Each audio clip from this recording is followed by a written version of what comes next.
We've seen a lot of people release a lot of projects, and everybody does something right, but nobody does everything right. So we put together a couple of tips that we think are some of the most important things you need to consider when you're releasing a project.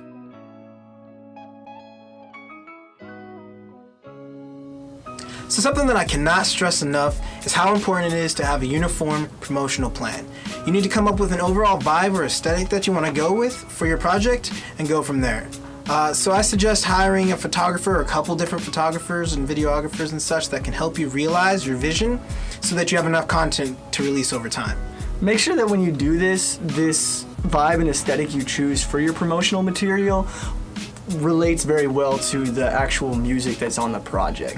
And then going even a little bit farther, even while you're mixing and mastering the project, and even when you're writing, if you haven't finished that already, make sure that you are kind of putting a cohesive vibe throughout the project. It doesn't have to all be the same genre, it doesn't have to all be the exact same feeling of every song. Make sure they feel right together. I feel like it's really the difference between having an album and having a mixtape. When you get to a certain point after creating this album and getting all your songs together, you finish the mixing and mastering, pick a single from this song that you feel is the most A, radio friendly, easiest to consume, B, and C is kind of captures the overall vibe of the album. Keep in mind that this might be the only song that somebody listens to from your project, as much as that sucks. So you really want to pick something that you believe in wholeheartedly as kind of the identity, if you will, of your project. Make sure that if somebody hears a single but doesn't listen to the project, that when you release your next project and they see it, they might have even more interest that time. In my opinion, every project needs to have at least one music video.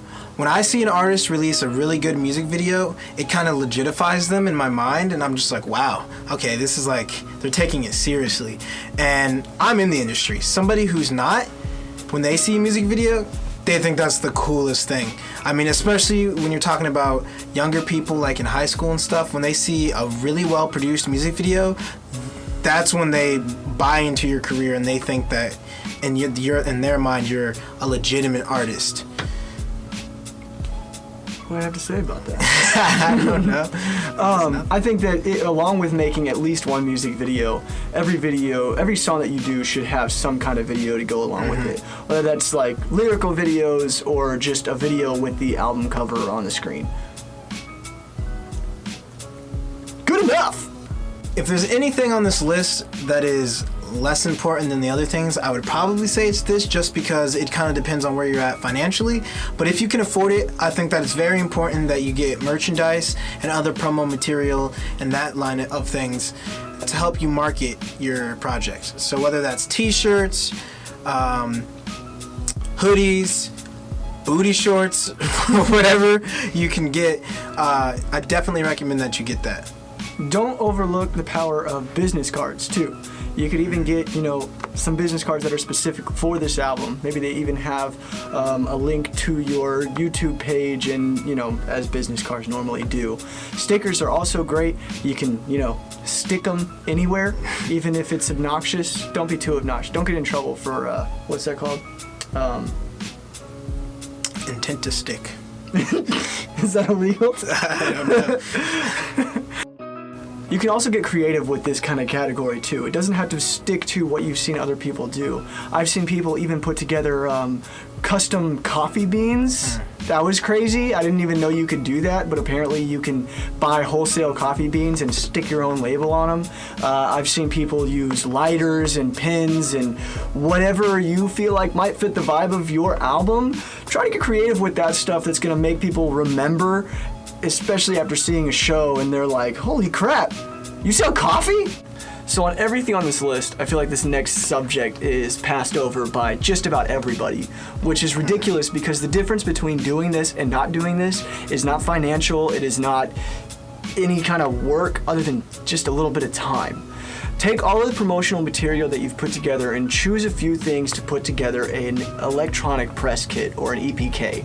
This is just something that you would send to radio stations, perhaps different label representatives if you're trying to find a label, and even send it to music blogs, yep, anything like that. You really can't go wrong with it. I used to work at a radio station, and we used to get physical press kits all the time, along with digital ones. But sometimes they listen to them, sometimes they don't. If we listen to them and we like the song, then we would give it airtime. So, I mean, you might get nobody, or you might get everybody. But I know if you don't try, you're not going to get anybody. If you send a press kit physically, and you were able to make some kind of merch, you should also include that in the press kit, sure. just to increase your professional sense. Think of this kind of like a resume, but more entertaining. All right, so you've got your entire album ready. This project is ready for release. You have music videos, you have merchandise, you have promotional photography, whatever it may be. You're ready to put it out there. First, make sure you get your publishing rights through BMI or ASCAP, or if you're really lucky, through CSAC, and make sure that you get it all copyrighted. You don't want to put all this hard work, all this money, have somebody steal it and make their own money off of your investments.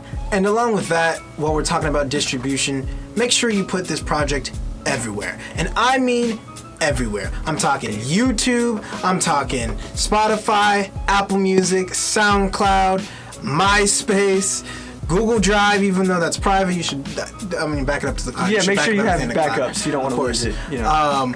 AOL, write up your lyrics and put them on AZ Lyrics. I mean, you know what I'm getting at. Tattoo it across your chest. Wear it as a sign. Do what you have to do. Make some visors. Put it out there. Get a sticker for your car. You never know what somebody's favorite social media platform is. You don't know where they like to get their content from. So just put it everywhere so that it can get to as many eyes and ears as possible. Because what's the point of putting out a fire project if no one's going to listen?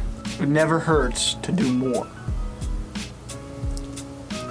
So I don't know what it is about our local scene specifically, but it seems like there's two types of artists. Those who are playing their market way too much, and those who refuse to do shows entirely. On one hand, if you're playing your local venue every week, no one's gonna care if you're having a CD release show. But if you're never playing at all, then it's gonna be hard for you to gain a following. So make sure that you choose your show strategically, and yeah, that's really all I have to say about that. Make sure that when you go to do your album release show, make it a little bit different from the other shows that you've played in the past. You know, if you normally do just normal tracks off of your phone, maybe get a DJ. If you normally have a DJ, maybe get a live band, or at least like a drummer and a guitarist or something of that sort to make it a more hype experience, a more built-up experience, kind of promote it more. Even if you just had somebody else on stage being a hype man for you, at least something to set it apart from the other shows that you play normally. I mean, if your shows are normally like really chill, really laid back, really safe, try having a wild bear What? on stage with you. You know, something that just... No, bro. I feel like a tiger's a better option. Oh, yeah. What was I thinking? I mean, you can't even get a bear license in Indiana. No, but tigers, bro. Dime a dozen. The zoo, you know what I mean? Like, they'll rent those out. So now at this point, you've done a ton of work. You've put it all together, you've released it, you've put it out into the world, and you have also done a album release show. What do you do next? You follow up. Just like when you apply for a job and you go a few days later just to make sure they remember you, do the same kind of thing. Try to get involved with some interviews, release more stuff, you know, anything that you didn't end up using for the primary release of the project. This is the time that you now want to put it out there, maybe do some live sessions. It's very important to keep the buzz going. You've done a lot of work, you put a lot of money in. Don't let it just die out because you didn't get as many views as you wanted when you first released it. This stuff takes time.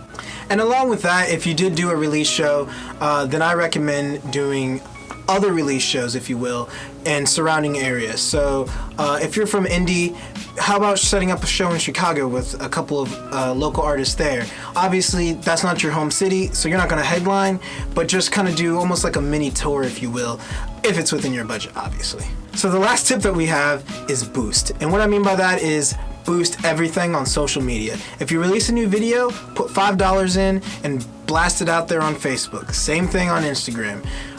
It doesn't matter if it's $5, $10, $20, whatever you can afford, just to make sure as many people are seeing it as can see it. And that concludes everything we have to say about when you need to release a project, what you should do. Thank you for watching. We hope that we have helped you at least come up with new ideas and your own ways to do this. Remember that there is no perfect, correct, right way to do any of this stuff.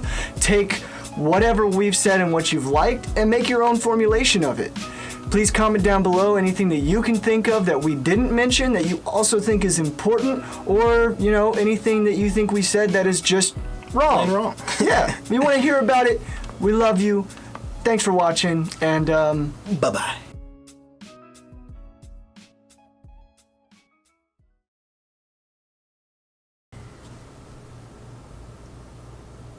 before we move on, I feel like I had one other thing to say about that. I was about to give a thumbs up, and then you made me just like scratch my face to like play it off. I'm sorry. And I'm gonna put this in the video.